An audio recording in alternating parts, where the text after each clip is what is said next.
अस्सलाम वालेकुम नाज़रीन, बिलाल अहमद तबसरा यूके के साथ। आज मैं बात करूंगा यूके में ड्राइविंग के हवाले से। यूके में ड्राइविंग के हवाले से अभी भी बहुत सारी गलतफहमियाँ या मिथ्स जो हैं वो अभी भी मौजूद हैं। मिसाल के तौर पे गाड़ी में मोबाइल फ़ोन का नेविगेशन लगा के रखना अलाउ है, गाड़ी का इंजन ऑन रखना अलाउ है, गाड़ी के अंदर लाइट जला के रखना ड्यूरिंग ड्राइविंग जो है वो अलाउ है, या फिर मोटरवे पे जो या कैमरा स्पीड जो है उस पर कितनी स्पीड पे जाके फ़ाइन एक्चुअल में होता है। इसमें बहुत सारी जो हैं वो क्लैरिटीज़ की मुझे भी खुद भी जो है इनमें से कुछ चीज़ों का पहले इल्म नहीं था। वटकार एक अदारा है जिसने इस हवाले से इन मिथ्स के हवाले से, गलतफहमियों के हवाले से रिसर्च की और उसके बाद उन्होंने अपनी स्टडी रिलीज़ की है। मैं ये आपसे शेयर करता हूँ और वन बाय वन बताता हूँ हर एक पॉइंट के हवाले से कि क्या चीज़ लीगल है, इल्लीगल है और क्या चीज़ सिर्फ जो है वो बातें बनी हुई हैं। जी नाज़रीन, अब पहले हम बात करते हैं कि क्या गाड़ी चलाते हुए खाना या पीना इल्लीगल है। तो इसका इन शॉर्ट आंसर ये है कि ये इल्लीगल नहीं है, लेकिन एडवाइस्ड ये है कि आप ये गाड़ी चलाते हुए जो है वो खाना या पीना जो है, पानी या खाना ना करें, इससे आप डिस्ट्रैक्ट होते हैं। रूल 148 जो है वो हाईवे कोड्स का कहता है कि safe driving and riding needs concentration, avoid distraction such as eating and drinking. In other words, don't focus on your Big Mac more than the road ahead। तो बेसिकली ये advised है कि आप जो है कि आप ऐसी कोई चीज़ ना करें जिससे डिस्ट्रैक्ट होते हों। तो खाना या पीना ये इल्लीगल नहीं है, आपको इस पे फ़ाइन नहीं हो सकता, लेकिन इसके एडवाइस ये है कि आप इसको ना करें।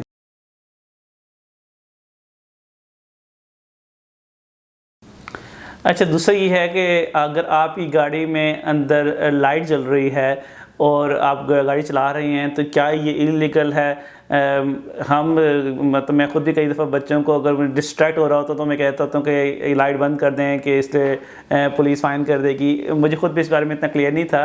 तो अगर लाइट आपकी गाड़ी में जल रही है और इंटीरियर लाइट जो है वो आपकी जल रही है और आप ड्राइव कर रहे हैं तो ये इल्लीगल नहीं है। ये इल्लीगल नहीं है, लेकिन ये लाइट जो है वो रात के टाइम स्पेशली अपने गाड़ी में लाइट ऑन की हुई है तो ये डिस्ट्रैक्ट कर सकती है और इस पे पुलिस आपको रोक सकती है, आपको कह सकती है कि आप लाइट ना जलाएं। और अगर आप उनकी इंस्ट्रक्शंस को, एडवाइस को रिफ्यूज़ करते हैं तो वो आपको फ़ाइन भी कर सकती है। एक और सवाल ये होता है कि क्या मैं अपने मोबाइल फ़ोन में नेविगेशन चला के रख सकता हूँ गाड़ी में। तो ये आपको याद होगा कि 2017 में इस पे बहुत शोर उठा था कि मोबाइल फ़ोन पे बहुत ज़्यादा रिस्ट्रिक्शंस भी लगाई गई थी ड्यूरिंग ड्राइविंग। इन शॉर्ट ये है कि आप मोबाइल फ़ोन में अपना सैट नैव इस्तेमाल कर सकते हैं, लेकिन इसमें कंडीशन ये है कि आपका सैट नैव यानी कि मोबाइल जिसमें सैट नैव चल रहा है वो फिक्स्ड जो है गाड़ी में फिक्स्ड हो और उसमें ऐसी जगह पे हो कि वो फिक्स लगा हो और वो आपका रोड का व्यू ब्लॉक ना हो रहा हो तो आपको वो अलाउ है। और अगर आपको फ़ोन फिक्स नहीं हुआ विंड स्क्रीन पे या डैशबोर्ड पे तो फिर जो पहले से जो पनिशमेंट्स हैं वो पनिशमेंट फिर इस पे लागू भी होती हैं, इस पे फ़ाइन हो सकता है आपको। अल्कोहल गाड़ी में आप पी सकते हैं, क्या ये अलाउ है? ये इल्लीगल नहीं है, लेकिन मगर रिकमेंडेड ये है कि आप जो है आप इसको ना पिएं। तो जो अक्सर कैब ड्राइवर्स भी जो है वो गाड़ियों में वो अपने हेडफोन्स लगा के म्यूज़िक सुन रहे होते हैं, या फिर उन्होंने इसलिए लगाया होता है कि उनको उनकी बेस से या कस्टमर से कॉल आनी होती तो उनके लिए ईजी होता है कि वो सुनना। तो इस पे भी जो है ये कि ये इल्लीगल नहीं है, लेकिन ये रिकमेंडेड यही है कि आप इसको ना लगाएं। उसकी वजह यही है कि बेसिकली आप जब हेडफोन्स लगाते हैं फॉर योर म्यूज़िक और एनीथिंग एल्स, आप जो है वो आउटसाइड नॉइज़ जो है वो आपको उससे वो बिल्कुल ब्लॉक हो जाती है, उससे एक्सीडेंट का ख़तरा जो है वो ज़्यादा बढ़ जाता है। अच्छा, एक और चीज़ ये है कि अल्लाह ना करे कि अगर स्पीड कैमरा फ्लैश करेगा तो तभी आपको मतलब ओवर स्पीड पे आपको जुर्माना हो सकता है या पॉइंट लग सकते हैं। तो ये एक आम सा होता है कि यार कि फ़्लैश नहीं पड़ा तो इसका मतलब है कि सब कुछ ठीक है। तो इस पे जो है ये अदारा ये कहता है कि जो पुराने जो कैमरास हैं जिनका नाम जो है वो गैट्सो है, वो कुछ कैमरास ऐसे हैं जो पुराने कैमरास हैं जिस पे जिनको फ्लैश मस्ट करना होता है। लेकिन जो अब नए कैमरास हैं वो इंफ्रारेड कैमरास हैं, उनको बिल्कुल भी ज़रूरत नहीं होती कि वो फ्लैश करें। तो आप ये गलत या खुशफहमी में ना रहें कि जी कि कैमरा फ्लैश होगा ही तो आपको फ़ाइन होगा, उनको फ्लैश होने की अब ज़रूरत नहीं है। अच्छा, एक और जो है वो ये होता है कि आप कि जो स्पीड लिमिट है उस वो कितनी, अगर लेट्स से 70 है तो उस पे टॉलरेंस कितनी है, मतलब वो उस पे आपको और ऊपर कितनी आपको जो है वो उन्होंने छूट दी हुई होती है।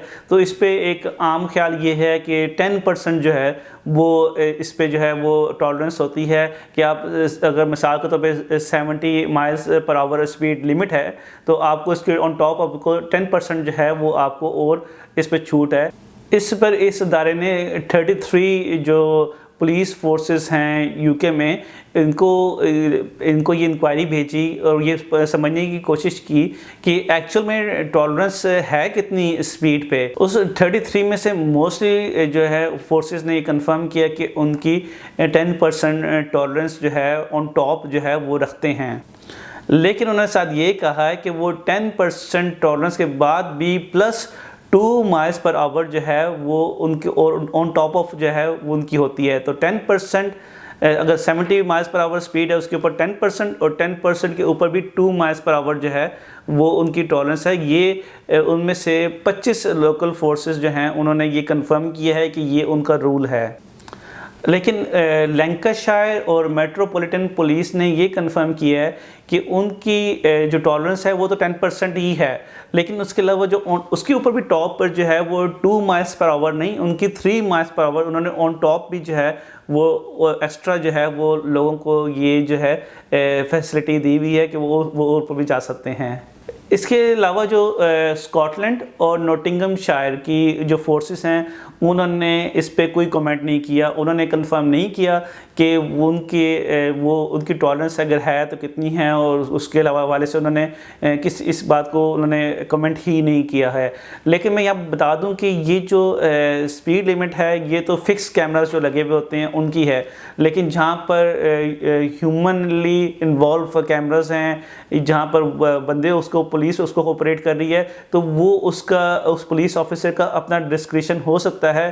तो ये कोई ऐसा लॉ नहीं है, ये उनकी तरफ से एक आपको एक सहूलत है किसी हद तक दी हुई है जो कि मतलब फिक्स कैमरास में है। लेकिन जो कैमरास ऑपरेटेड बाय पर्सनस हैं उस पे जो है वो उसका पुलिस ऑफिसर का अपना डिस्क्रिशन हो सकता है, उसके लिए चैलेंज नहीं किया जा सकता कि 10% मुझे टॉलरेंस इसमें मिलना चाहिए। तो ये बात आपको ध्यान में रखनी पड़ेगी।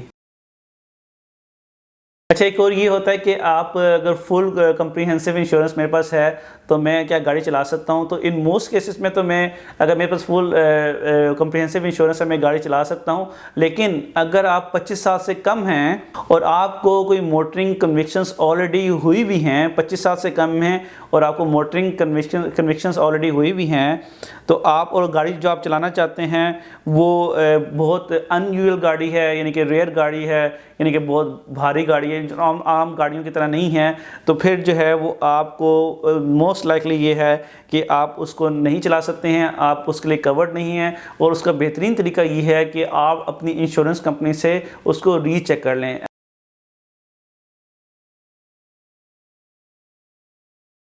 एक और ये एक ख्याल होता है कि शायद मोटरवेज़ पे चूँकि बहुत स्पीड में गाड़ियाँ जाती हैं तो ज़्यादा जो एक्सीडेंट्स जो हैं वो मोटरवेज़ पे होते होंगे।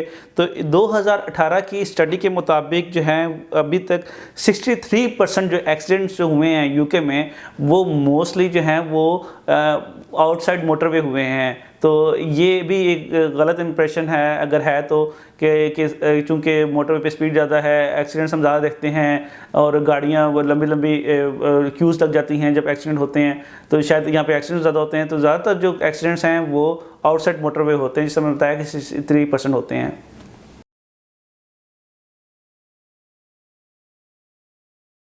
एक और ये है कि आप क्या ड्राइविंग जो है सिर्फ सॉक्स पहन की या फ्लिप फ्लॉप चप्पलें पहन के जो है क्या गाड़ी चला सकते हैं क्या?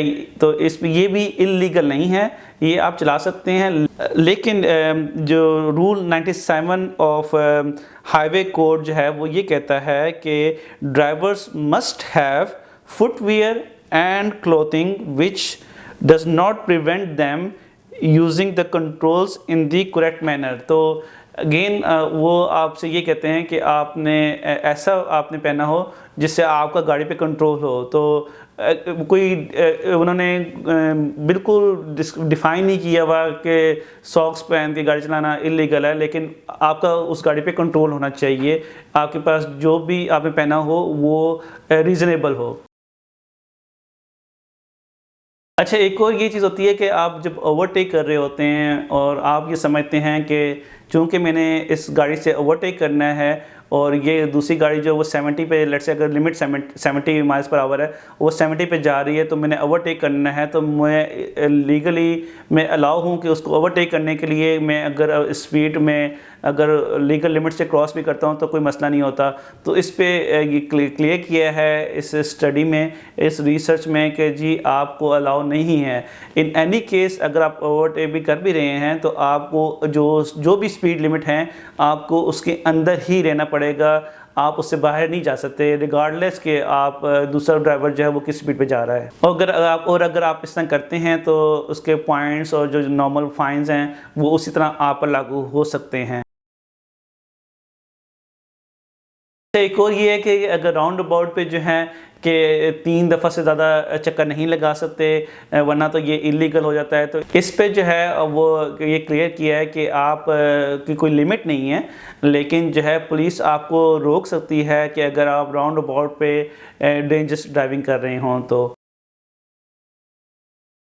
अच्छा, एक और ये है कि अगर आप मोटरवे पे गाड़ी बहुत स्लो चला रहे हैं तो क्या ये इलीगल है? तो इस पे ये बिल्कुल ये इलीगल है। ये इस पे पुलिस ऑफिसर का अपना डिस्क्रिशन है कि वो आपको वो खुद ऑब्ज़र्व करे कि आप कितना स्लो जा रहे हैं। इस पे कोई ऐसा कोई लीगली लिमिट नहीं है कि आप इतनी स्पीड से कम होंगे तो ये स्लो गाड़ी बहुत स्लो गाड़ी होगी।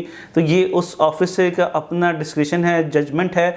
लेकिन इस पे आपको 100 पाउंड फ़ाइन और 3 पॉइंट लग सकते हैं अगर आप गाड़ी बहुत स्लो चलाते हैं तो मोटरवे पे। एक और ये अक्सर हम देखते हैं कि अगर आप रेड सिग्नल पे खड़े हैं और पीछे से कोई इमरजेंसी सर्विसेज की गाड़ी आ रही है, मिसाल के तौर पे पुलिस, एम्बुलेंस या फायर ब्रिगेड की कोई गाड़ी आ रही है और आपको समझ नहीं आ रही कि मैंने उसको भी रास्ता देना है कि वो निकल जाए, और उसको लिए रास्ता देने के लिए अगर फिर आप ये समझते हैं कि उसको रास्ता देने के लिए मुझे ये रेड सिग्नल अगर मैं तोड़ भी देता हूँ तो जो है ये मैं इससे कोई ये इल्लीगल नहीं है। तो इस पे जो है इन्होंने क्लियर किया है कि ये इल्लीगल है कि आप जो है वो रेड सिग्नल को तोड़ें इमरजेंसी सर्विसेज के लिए भी। इस पे रूल 19 ऑफ हाईवे कोड ये कहता है कि driver must take appropriate action to allow emergency vehicles to pass while complying with all traffic signs. Failure to do so, this could result in an on-spot fine and 3 points. तो आपको जो है वो रास्ता ज़रूर देना चाहिए, लेकिन एप्रोप्रिएट वे में। अच्छा, एक और ये है कि अगर गाड़ी खड़ी हुई है, स्टेशनरी पोजीशन में है, तो क्या आप मोबाइल फ़ोन को यूज़ कर सकते हैं? तो answer is no, it is illegal. अगर आपका इंजन ऑन है, आपकी गाड़ी बेशक खड़ी हुई भी है, इंजन ऑन है और आप मोबाइल फ़ोन को यूज़ कर रहे हैं तो इलीगल है। आपको जो है अगर आपने मोबाइल फ़ोन यूज़ करना है तो आपका इंजन जो है गाड़ी का वो जो है वो बंद होना चाहिए, उसके अलावा आप मोबाइल फ़ोन यूज़ नहीं कर सकते। और ऑब्वियसली आपकी हैंड ब्रेक्स भी लगी होनी चाहिए। एक और ये है कि पेट्रोल स्टेशंस में फ्यूल स्टेशंस पर आपका मोबाइल फ़ोन यूज़ करना इलीगल है। तो आंसर ये है कि इलीगल नहीं है।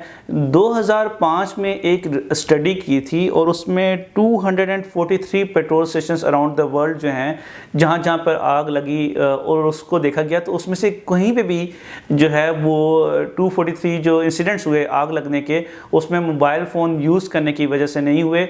लेकिन ये जो पेट्रोल स्टेशंस जो हैं इन पे का अपना डिस्क्रिप्शन है, जहाँ पर आप जाते हैं वहाँ पर अगर नोटिफाई हुआ है कि मोबाइल फ़ोन बैन है तो यू मस्ट कंप्लाई कि आप जो है मोबाइल फ़ोन को उस टाइम यूज़ नहीं कर सकते हैं during your stay in petrol station.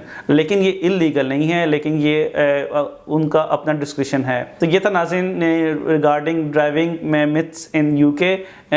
उम्मीद है कि इससे आपको कुछ ना कुछ इन्फॉर्मेशन में इजाफा हुआ होगा। आपका इस वीडियो को देखने का बहुत बहुत शुक्रिया। अस्सलाम वालेकुम।